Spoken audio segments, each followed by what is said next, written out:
Bonjour à tous et de retour sur le Salon de l'Immobilier avec déjà le deuxième débat de notre journée. Et notre invité à présent s'appelle Nicolas Renard. Bonjour. Bonjour. Vous êtes donc le responsable de la société Viagimo. Nous allons donc parler du viager et peut-être tenter de combattre les idées reçues sur le viager. Peut-être pour commencer, une petite présentation de votre entreprise. C'est une toute jeune entreprise sur le territoire charentais. Vous êtes arrivé depuis peu à Angoulême, racontez-nous. Alors effectivement, on a ouvert notre agence immobilière donc dédiée aux viagers au mois d'octobre 2022. Donc on est installé sur le quartier de Saint-Cybard à Angoulême. Je travaille avec mon épouse et donc on est tous les deux experts viagéristes. Donc effectivement, on fait de la vente immobilière dédiée aux viagers et uniquement aux viagers. Donc ça, c'est une vraie particularité. Quelle est la spécificité de votre enseigne, de votre marque? On connaît tous, on va la citer une fois, Cost, qui est la marque la plus connue, l'enseigne la plus connue dans ce domaine. Pourquoi l'enseigne Viagimo est née et qu'est-ce qu'elle apporte de différent? Alors Viagimo effectivement fait partie d'un réseau national, puisqu'en fait on est le premier réseau de franchise en France et notre spécificité c'est d'avoir des agences physiques. Donc effectivement c'est pour ça qu'on est à Saint-Cybard, qu'on peut nous retrouver, venir nous voir en agence. Et ça fait 10 ans que le groupe existe.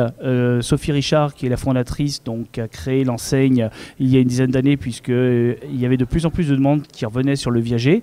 C'est une juriste de formation, donc elle s'y est intéressée de très près et a vu toutes les opportunités qu'il y avait au viager.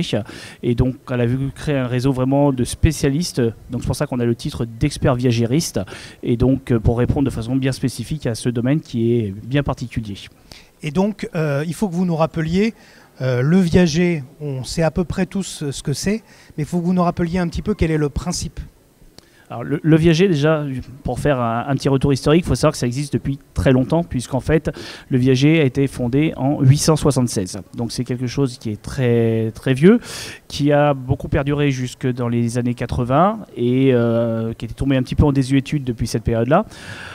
Ensuite, le viager, c'est quoi? C'est une forme de vente immobilière. Ça permet de vendre son bien tout en continuant de l'habiter. Donc en fait, je vends aujourd'hui mon bien, je me débarrasse de certains tracas, mais je continue de l'habiter, soit jusqu'au décès, ou jusqu'à temps que je puisse partir en maison de retraite, en maison médicalisée. Donc c'est une solution et donc c'est un mode de financement de vente immobilière. Donc on va essayer aujourd'hui de casser un peu les idées reçues sur le viager. On a effectivement l'image d'une personne âgée qui à un moment donné souhaite avoir une rente. C'est bien cela, mais ça n'est pas que cela. Ce n'est pas que ça, c'est-à-dire que là, il y a différentes possibilités. C'est soit effectivement je choisis de vendre mon bien et je peux prendre tout l'argent en une seule fois, ce qu'on appelle une vente au comptant. Ça c'est une possibilité. Inversement, j'ai travaillé dans la vie, j'ai pu avoir des économies, mettre de l'argent de côté, mais aujourd'hui ma retraite est assez faible, donc j'ai besoin plus de revenus complémentaires. Dans ces cas-là, je peux choisir l'option de prendre uniquement des rentes, ou alors j'ai cette possibilité, c'est de faire un mix des deux, c'est-à-dire que je prends mon capital, donc ce qu'on appelle le bouquet, et des rentes. Si je prends un gros capital, un gros bouquet, mes rentes seront réduites. Si je prends un petit bouquet, mes rentes seront plus importantes. Très concrètement, ça se passe comment? Comment on détermine le bouquet? Comment on détermine la rente? Qui décide? À quel moment? Comment ça se passe? C'est le vendeur. Tout part du besoin de la personne et bien sûr du prix de la maison. Mais à partir du moment où on a identifié la valeur de la maison, on va écouter les besoins, comprendre pourquoi la personne souhaite vendre et qu'est-ce qu'elle en attend derrière. Est-ce que c'est pour faire des travaux chez soi? C'est-à-dire que j'ai une baignoire et je souhaite transformer en douche, j'ai besoin de le financer. Est-ce que j'ai un terrain qui fait 2000 m², je ne peux plus l'entretenir et dans ces cas-là, je vais prendre du service à la personne? Est-ce que je souhaite aujourd'hui aider mes enfants? C'est-à-dire que j'ai de l'argent qui est immobilisé parce que finalement, quand j'ai acheté ma maison, c'est de l'achat dans de la pierre, mais c'est du capital qui est immobilisé. En fait, je peux vendre aujourd'hui en viager, prendre un gros bouquet et le donner tout de suite à mes enfants, à mes petits-enfants et leur transmettre de mon vivant. Vous parlez des enfants et des petits-enfants. Là aussi, on casse une idée reçue sur celui qui utilise le viager parce qu'il n'a pas d'héritier, parce qu'il ne veut pas céder son capital ou sa maison à ses enfants. C'est pas ça. Ce n'est pas ça. Au contraire, il y a pas plus tard qu'hier, on a vu des personnes qui souhaitaient vraiment aider leurs enfants parce qu'ils étaient dans une situation financière un peu difficile. Et pour eux, c'est l'opportunité de vendre maintenant et de leur donner de l'argent tout de suite plutôt que d'attendre 10 ans, 15 ans que la personne décède, qu'ils héritent d'un bien qu'il faudra revendre pour avoir des liquidités dont peut-être à ce moment-là ils n'auront plus besoin. Vous nous avez dit donc tout à l'heure que c'est le vendeur qui a la main au moment de cela, mais vous avez aussi utilisé le terme d'expert viagériste. Ça veut dire que vous êtes quand même là pour conseiller votre client et lui dire non, à mon avis, le bouquet, ça devrait être tant, la rente tant. Comment ça se passe, ça, très concrètement ? Ça se passe effectivement à partir d'une bonne écoute, entendre le besoin des personnes et après tout simplement adapter et proposer. Un rendez-vous se passe en plusieurs rendez-vous, je vais dire. C'est-à-dire que la première fois, on vient, on fait une découverte totale. On ne peut rien proposer puisque je ne connais ni les personnes, ni les besoins, ni le bien immobilier. Donc à partir de là, je découvre tout sur le premier rendez-vous. Le deuxième rendez-vous, une fois que j'ai fait mon analyse, j'arrive avec mon estimation financière qui part de la valeur vénale de la maison. Et après, en fonction des besoins des personnes, je donne 3 ou 4 solutions, mais qui sont des solutions pour, encore une fois, dégrossir un peu le sujet. Parce que si je propose un bouquet à 50 000 et un autre à 80 000, peut-être que la personne, ça va susciter des interrogations et voudra faire avoir des chiffrages sur 70 000. Et là, c'est facile, on sort la calculette et on adapte aux besoins de la personne. Est-ce que ça veut dire aussi que votre rôle, c'est aussi de dire à votre client non, on ne peut pas faire ce que vous me proposez là, ou oui, vous feriez mieux de le faire de cette façon-là? Est-ce que c'est votre travail aussi? Bien évidemment. De la même façon, on est notamment sur du viager libre. Il y a des obligations contractuelles. La législation fait qu'on ne peut pas faire n'importe quoi. Donc entre le souhait de la personne qui vend et la réalité du terrain, on est obligé aussi d'apporter notre expertise, de faire les calculs et de dire la faisabilité de la chose ou non. Après, c'est pareil, on va même au-delà, puisqu'en fait, si on est sur un viager, on va parler également de fiscalité. On calcule aussi l'impact fiscal que pourront avoir les rentes que la personne touche. Et à partir de là, c'est du conseil, puisque le but, c'est peut-être éviter de sauter une tranche d'imposition. C'est vraiment adapter, encore une fois, la situation à la personne. Et la négociation et le lien que vous avez avec votre client, est-ce qu'il s'arrête à partir du moment où la transaction est faite, ou est-ce que vous avez aussi un rôle de suivi? C'est une des différences avec tous mes confrères au niveau immobilier, c'est qu'on a un suivi qui est très long, puisqu'en fait on part sur de la gestion, on parle de gestion viagère. Donc effectivement, comme tous les ans, la rente peut être valorisée, et il faut avoir ce suivi. De la même façon, il y a des questions liées aux travaux éventuels au niveau de la maison. Mais tout ça, on reste l'intermédiaire. Donc en fait, le premier contact commence au premier rendez-vous. Mais on accompagne les gens pendant 5 ans, 10 ans, 15 ans, 20 ans, puisqu'on est toujours présent. Et c'est pour ça aussi que le réseau Viagimo veut des agences physiques, des agences de proximité. C'est qu'on soit là à disposition pour répondre à toutes les questions des personnes, les accompagner, les rassurer et être intermédiaire vraiment de proximité. Vous nous avez dit tout à l'heure que ce type de transaction existe depuis très très longtemps. Malgré tout, aujourd'hui, si vous vous installez et si votre enseigne elle se développe un peu partout, c'est parce qu'il y a une offre qui est en développement, enfin qu'il y a une vraie demande en ce sens? Il y a une vraie demande qui est en train de redevenir sur le devant du marché, parce que le viager, ça reste un marché de niche. Il faut savoir qu'aujourd'hui, les transactions, les ventes en viager, c'est 1 à 2% des ventes immobilières. Donc c'est vraiment par rapport à toutes les ventes traditionnelles, quelque chose qu'on voit peu.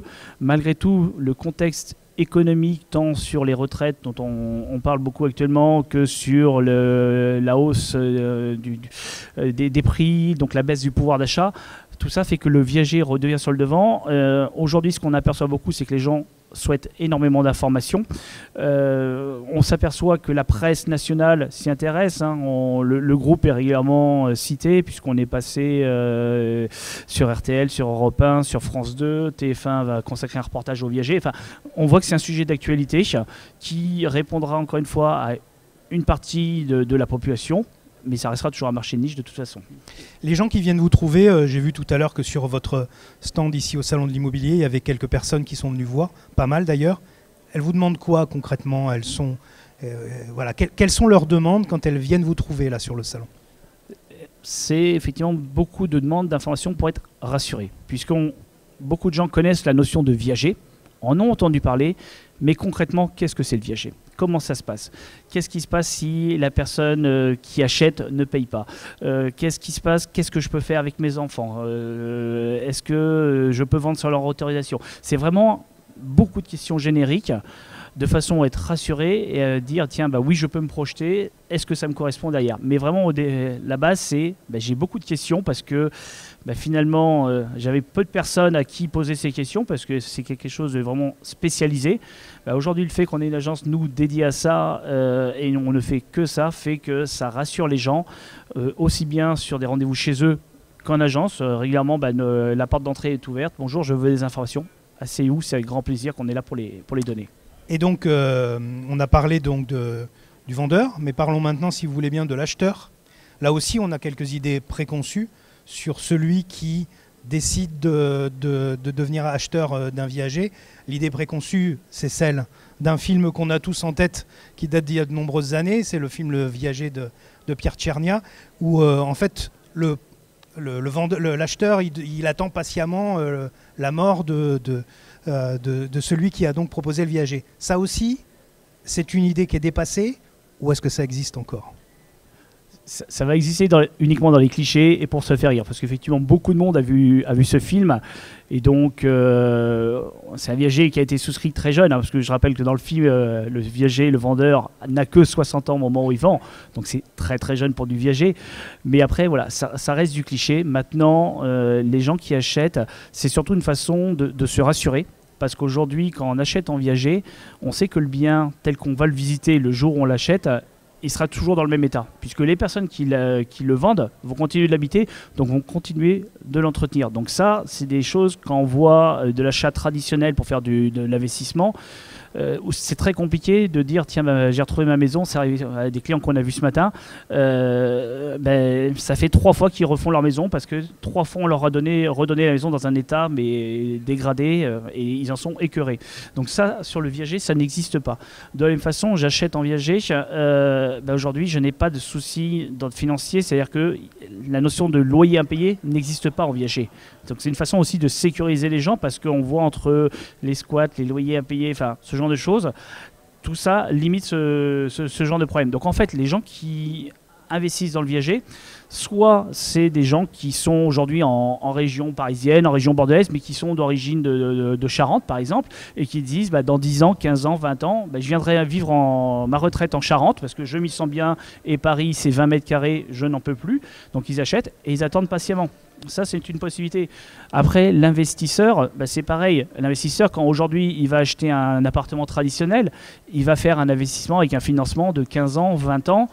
Finalement, c'est des durées qui sont des durées proches et similaires de ce qui se fait en viager. Donc là aussi, les gens ne sont pas pressés. Donc on est vraiment sur une notion de gagnant-gagnant, aussi bien pour le vendeur que pour l'acheteur. Et moi, si j'ai une image par rapport au film du viager, c'est surtout, moi, ce que je retiens, c'est que finalement, ça a permis cet achat en viager à une personne seule qui commence à être âgée, mais d'avoir une retraite magnifique. Et donc c'est l'image que je veux en donner. Surtout que derrière l'investissement, oui, aujourd'hui j'achète mon viager, quand j'achète un viager, même si ça dure 20 à 25 ans, je sais que j'ai une décote par rapport à mon investissement, donc finalement le risque financier n'existe pas. Vous avez tout à l'heure, en faisant référence à ce fameux film, dit que dans le film, c'était une personne de 60 ans. Aujourd'hui, c'est quoi le profil type de celui ou de celle qui engage un viager ? Alors, le vendeur, on est plutôt sur un profil autour des 70-75 ans. Mais chaque situation est particulière. Encore une fois, il y a des histoires personnelles, des histoires de famille, des besoins financiers qui font que on a des clients qui ont 61 ans qui nous ont confié leur bien en viager. Et inversement, j'ai des personnes une dame de 92 ans qui vient de nous mettre son bien en viager. Donc en fait, le profil type, ça commence réellement entre 70 et 75 ans, mais on peut tout à fait tout étudier à partir de 60-65 ans, surtout que dans le viager, il y a la famille du viager, il y a la vente à terme qui existe, la vente en nue propriété qui peut être d'autres solutions et qu'on vient étudier également. Est-ce qu'une revente ou une renégociation d'un viager, c'est possible, ou est-ce qu'à partir du moment, je pense que les gens se posent cette question, où on s'est engagé, c'est jusqu'à la fin de sa vie ? Alors, la revente est faisable. On a le cas d'un client qui a acheté un viager il y a 4 ans Et un changement de vie a fait qu'il est parti, qu'il n'est plus sur le secteur, qu'il a besoin de récupérer de la liquidité. Il vient de nous confier la revente de sa maison qu'il avait achetée. Pour le crédit rentier, ça ne change absolument rien, puisqu'en fait, ces conditions ont été validées en amont. Donc en fait, il continue de percevoir la rente telle que c'était défini. Il va juste changer de propriétaire. Et après, le propriétaire, effectivement, c'est juste un changement, une revente traditionnelle qu'on va effectuer. Donc la rente, vous nous l'avez dit tout à l'heure, elle permet notamment de financer par exemple des petits travaux ou des gros travaux d'ailleurs. Alors sans nous citer de nom évidemment, mais quels exemples vous pouvez nous donner concrètement dont vos clients qu'ont-ils fait avec leur rente ces dernières semaines, ces derniers mois? On a des clients qui étaient en chauffage au fioul. Effectivement, qui souhaitaient changer ce système de chauffage parce que ça coûtait cher et c'était plus d'actualité. Ils ont profité de la vente immobilière pour faire une transformation et mettre une pompe à chaleur, par exemple. Ou inversement, on a des clients qui ont profité de cet achat pour transformer notamment la salle de bain, puisqu'on avait une vieille baignoire et aujourd'hui c'était transformé en douche à l'italienne avec tout le confort pour une personne effectivement un peu plus âgée. Pour l'acheteur maintenant, est-ce que ça peut éviter de passer par un prêt bancaire? C'est aussi ça l'avantage? C'est effectivement un très gros avantage, puisqu'en fait le viager ne passe pas en général par le prêt bancaire. Donc derrière, il y a différentes économies qui sont réalisées. Celui qui va investir aujourd'hui en viager va avoir plusieurs avantages, puisque comme il n'y a pas de prêt bancaire, il n'y a pas les frais liés au prêt. Donc quand je dis frais liés au prêt, c'est le coût des intérêts et de l'assurance, c'est le coût, les frais de dossier, c'est également les frais d'hypothèque qui ne sont pas inclus dedans. Derrière ça, quand j'achète en viager, j'ai des frais d'actes notariés qui sont réduits, puisqu'en fait la transaction se fait sur la valeur, non pas sur la valeur vénale, mais sur la valeur d'occupation. Donc en fait, ça permet d'acheter avec des frais qui sont beaucoup moins importants que si je passais par un achat traditionnel. Plus, comme c'est un bien qui est occupé, ça me permet moi d'acheter un bien, l'exemple que j'ai vu tout à l'heure, un bien qui vaut 200 000 euros et aujourd'hui il va être vendu 108 000 euros. Au niveau de la fiscalité, elle peut être un peu plus avantageuse ou pas? Alors, elle est plus avantageuse puisqu'en fait, pour un investisseur, en plus, aujourd'hui, si je fais de l'investissement traditionnel, c'est-à-dire que je vais avoir des revenus locatifs, et qui dit revenus locatifs dit fiscalité. Alors que si j'achète en immobilier, en viager, et bien en fait, je paye des rentes, donc je n'ai pas de fiscalité derrière ça. Donc en fait, si on est dans une tranche d'imposition à 30%, qu'on rajoute les prélèvements sociaux, il ne faut pas oublier que 50% de ces revenus, ça fait des impôts en plus, quoi. L'actualité nationale du moment, vous en avez d'ailleurs touché un mot là tout à l'heure au début de notre discussion, c'est la réforme des retraites.